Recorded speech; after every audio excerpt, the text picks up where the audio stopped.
Вау! Наше расследование о коррупционных морских прогулках с девочками олигарха Дерипаски и зампреда правительства Приходько стало запрещенным с рекордной скоростью. Мы в какое-то очень больное место ударили, и вы, наверное, уже слышали, что в течение суток после выхода нашего расследования Усть-Лабинский районный суд Краснодарского края вынес решение заблокировать весь мой блог Навальный.ком, заблокировать мой пост с расследованием, заблокировать видеоролик с расследованием, у него сейчас около 4 миллионов просмотров, заблокировать эфир моей передачи на канале Навальный Лайв, где я рассказываю о расследовании, и заблокировать репортажи о наших расследованиях в 6 различных СМИ. И наш любимый Роскомнадзор уже разослал всем уведомления о том, что нужно немедленно удалить это запретное расследование, а иначе будет блокировка. Ну и тут, конечно, даже бывалые люди удивились. Ни хрена себе. А как это произошло с такой скоростью? Почему никого не позвали в суд? Ну мы, например, вообще ничего не знали. Но почему, в конце концов, это суд города Усть-Лабинск? Оказалось, что у олигарха Дерипаски есть не просто карманный суд, а целый карманный город. Именно Усть-Лабинск Дерипаска называет своим домом. Здесь он ходил в школу, здесь он платит налоги. Кроме тех 49 городов, которые полностью зависят от бизнеса Дерипаски, есть один, зависящий лично от Дерипаски. Он тут родился, тут прописан, тут платит налоги. Представители компании Дерипаски даже заявляли о том, что он контролирует расходы администрации. Там даже уже знаменитая на всю страну Настя Рыбка тоже бывала и записывала видеоэкскурсии по дому олигарха.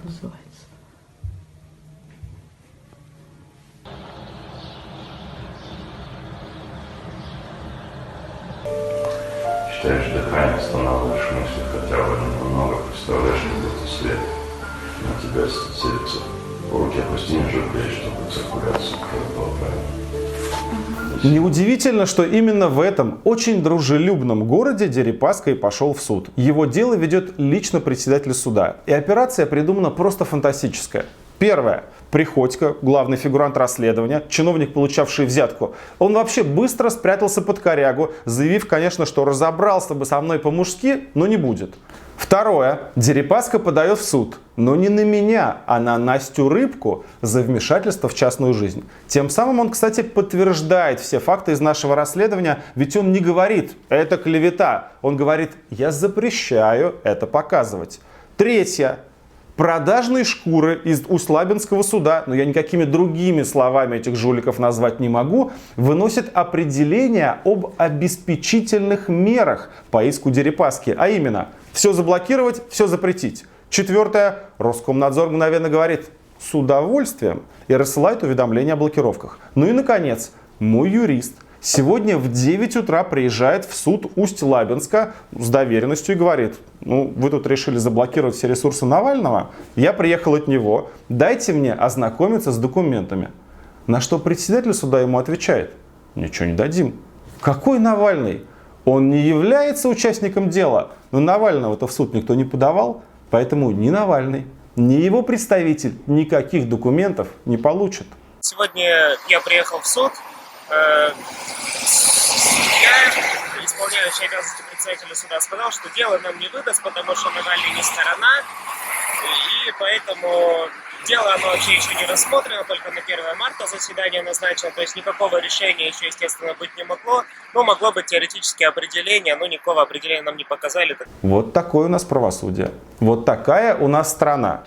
Ну, конечно, для того, чтобы провернуть комбинацию такой наглости и такой степени незаконности, недостаточно просто продажного судьи. И лично я не сомневаюсь, что тут и сам Приходько, ну как может, нажимает на нужные кнопки и названивает по специальным телефонам. Да и вся система очень рада им помочь. Ведь это повод заблокировать наши ресурсы, через которые мы ведем забастовку избирателей, собираем наблюдателей на участке, чтобы не дать власти сфальсифицировать явку на этих липовых выборах, ну и так далее, и так далее. Интересно, да? Но это ведь не я же плавал на яхте. Не я нанимал проституток для развлечения. Не я получал взятки от олигарха в виде полетов на самолете и дорогостоящих круизов. Но единственная и молниеносная реакция государственной системы направлена против меня и нашего фонда. То есть против тех, кто раскрыл факты коррупции.